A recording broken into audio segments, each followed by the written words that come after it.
முன்னொரு காலத்தில் நோவா என்ற ஒரு மனிதர் இருந்தார்.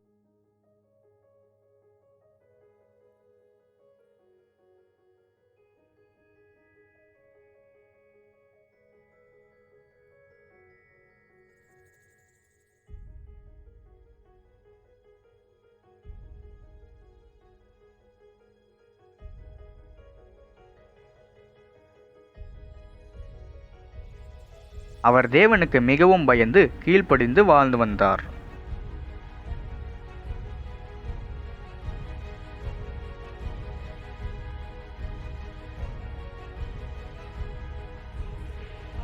ஒரு நாள் தேவன் மக்கள் செய்யும் பாவங்கள் அதிக அளவில் இருந்ததால் கோபம் கொண்டு அந்த நோவாவை நோக்கி, நான் இந்த உலகத்தை தண்ணீரால் அழிக்கப் போகிறேன், நீ ஒரு பேழையை கட்டு என்று சொன்னார்.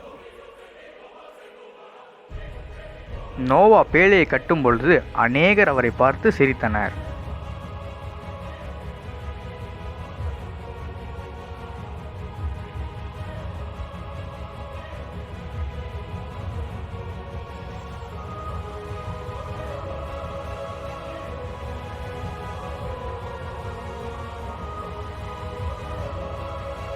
நோவாவும் அவர் குடும்பத்தினரும் அதை கண்டு கொள்ளாமல் பேழையை கட்டிக்கொண்டே இருந்தார்கள்.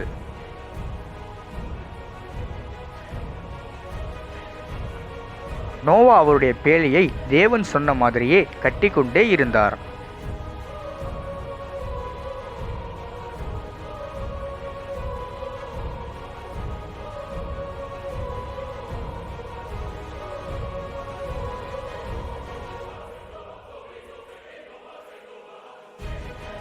மிகவும் கஷ்டப்பட்டு தேவனுக்கு கீழ்ப்படிந்து அந்த பேழையை சரிபார்த்து கட்டினார் நோவா.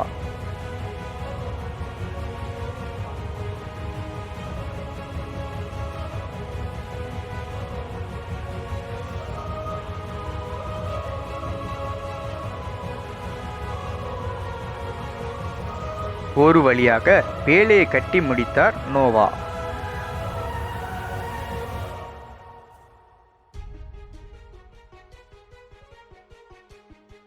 அவர் குடும்பத்தினர் அனைவரும் வந்து அதை பார்த்தார்கள். உலகத்தில் உள்ள எல்லா மிருகங்களிலும், பறவைகளிலும், ஊரும் பிராணிகளிலும் எல்லாத்திலும் ஆணும் பெண்ணும் பேழையில் அடைத்தார் நோவா. இப்பொழுது உங்கள் அனைவருக்கும் ஒரு கேள்வி எழும்பியிருக்கும். அது என்னவென்றால், நோவா எப்படி எல்லா மிருகங்களையும் பேழைக்குள் கொண்டு வந்து அடைக்க முடியும் என்று கேட்பீர்கள். ஆனால் தேவன் தான் எல்லாத்திற்கும் கட்டளையிட்டு பேழைக்குள் வந்து அடைக்க உத்தரவிட்டார். தேவன் சொன்ன மாதிரியே பூமியில் மழையை பொழிய பண்ணினார்.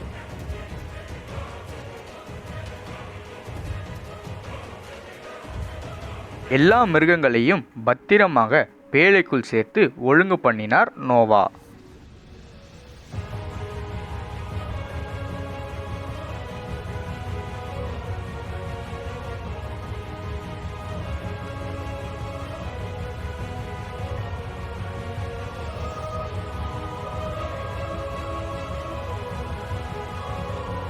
பின்பு தேவனிடத்தில் ஜெபம் பண்ணினார்.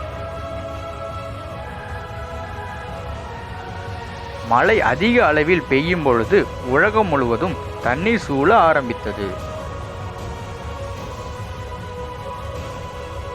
தேவன் சொல்லை கேட்காத அனைவரும் தண்ணீரில் மூழ்கி இறந்து, ஆனால் நோவாவும் அவர் குடும்பத்தினரும் பத்திரமாக அந்த பேழைக்குள் இருந்து உயிர் பிழைத்தனர்.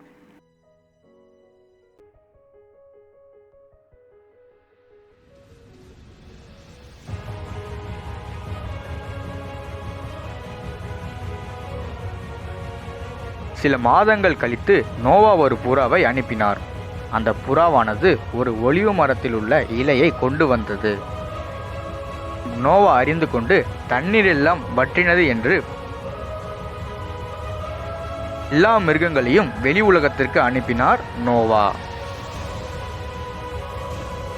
எல்லா ஜீவராசிகளும் பலுகி பெருக ஆரம்பித்தது.